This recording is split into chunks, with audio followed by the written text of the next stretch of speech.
राजा बलाइत है, चले आओ हमारे राजा बलाइत है।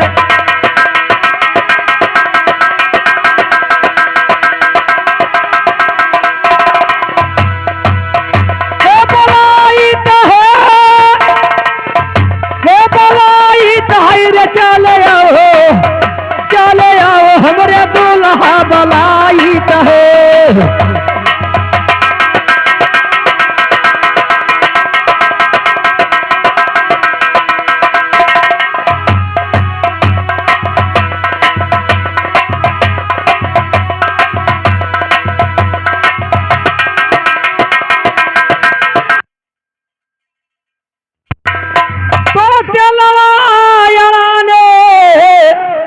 अरे पानिया याराने और का अरे तेलवा याराने, अरे पानिया याराने, अरे जोरई बुकौआ अरे लगाई तहे, चले आओ हमरे बाल माबा लाई तहे।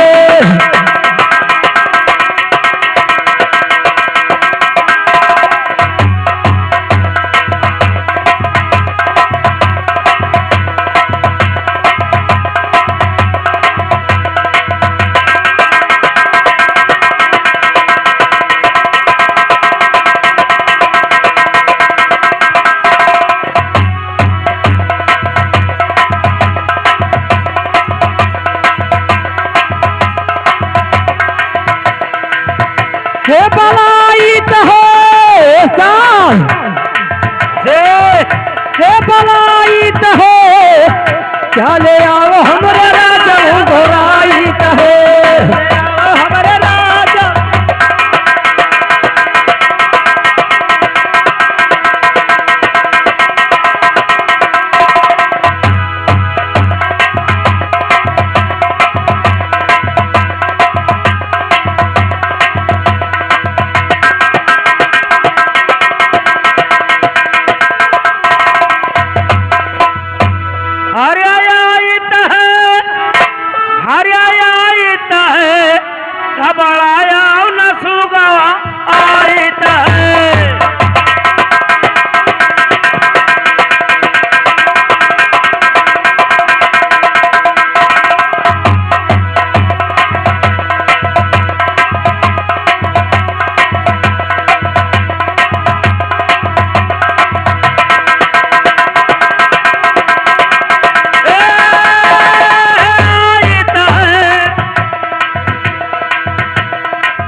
हाँ जी, तो चावरी चनवा और हरिया चटनी पिसवाइत है, बढ़ाया न सुगा।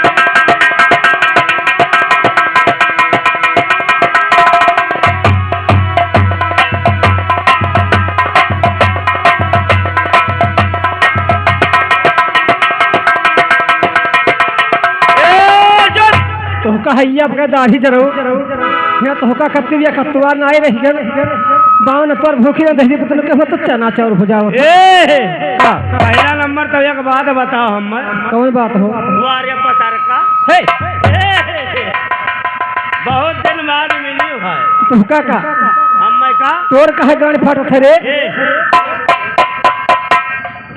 हाँ लगीचे के तो नेतिया छोट लागत है। एक बात बताओ, कौन बस यहाँ आयु हाँ वो आर्या पटार यहाँ आयु कांच गाना शुरू कर दी। का कांच गाना कांच गाना हाँ हाँ तुहका हैया अपने दाढ़ी जराऊ।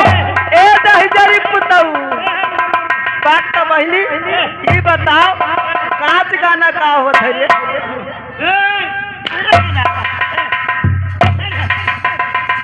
दहजरी पुतऊ एक कांच और गाना क्या होता है? आई गई आई गया तुमका तो नहीं देखना हाला। कहाँ चला गया भाई? पीछे रही हूँ।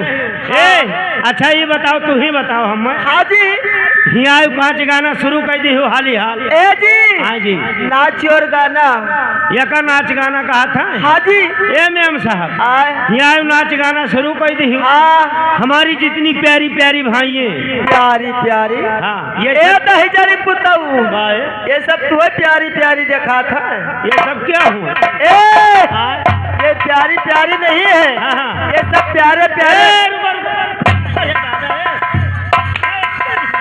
ये सब प्यारे प्यारे भाई हैं। ये सब प्यारे प्यारे हुए। हाँ इनसे दुआ सलाम की हूँ कि नहीं? अरे मेरी उस्ताद हाँ?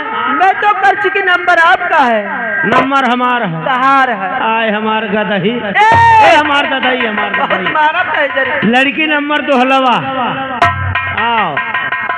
ए उस्ताद ए आए दादा ये बताओ मास्टरो हमरे बहुत खराब है। तुहका हैया पकड़िए। एक सब हाथी लावत है। ए आए, हाथी तोरे बप्पा कमाई हुई। मास्टरवा हमार चाहे जति खवा दे तोरे देही न लागी। लेकिन ये बताओ आए, तुमका हैया पकड़ी लड़की नंबर 2 हलवा का ए होता है? लड़की नंबर 2 मेम साहब हाँ लड़की नंबर 2 यहाँ नाच गाना शुरू कर दी। हाँ। हमारे प्यारी प्यारी भाई प्यारे प्यारे भाई अर्थात माताएं और बहनें और ये नन्हे मुन्ने घोच्छे, हाँ जी इनसे दुआ सलाम की हूँ कि नहीं? ए उस्ताद जी आए, मैं तो भूल गई। आए दादा यही तो भूल गई। हाँ गयु रहा भैया खिया हाँ गेल हाँ। अब एक पतरी भात खा के नहीं भूली। ए आए, तुमका हैया पकड़ी एक पतली या भात छोड़ दो बच्चा सीटी लिए तो हाँ एक पतली भात के हाँ चलो। आए दादा दहजरी पुतऊ हो ये बताओ खवाई नहीं आज भैया हमारे बिरादर। अब तो कहा दे दहजरी पुत काहे कोई तो घर मालिक कहा है? हाँ हाँ तय काहे कहा था? हम न कही हाँ तब आओ। तो उनका पठाओ पदर सुट्टा का हो रे का हो रे दाढ़ीदार का और हाल चाल ठीक है? ये हाल चल पूछ अरे मैंने और तबीयत पानी आराम है? नहीं रहा दादा। नहीं रहा। अरे अब तो भदवा मैंने माली मेरे तो गे आज आज तुम्हारे ऊपर ये लड़के रिसियान है। का है इनसे दुआ सलाम नहीं की है। इनसे हाँ हाँ नीचे से करिए ऊपर से। नहीं नीचे बस शुरू करो ऊपर तक कर चली जाओ। हाँ एम साहब दुआ सलाम कैसे और किस तरह किया जाता है हम आपको बता रहे हैं। बताई दो दादा। कहीं गुल खिले गुलशन खिले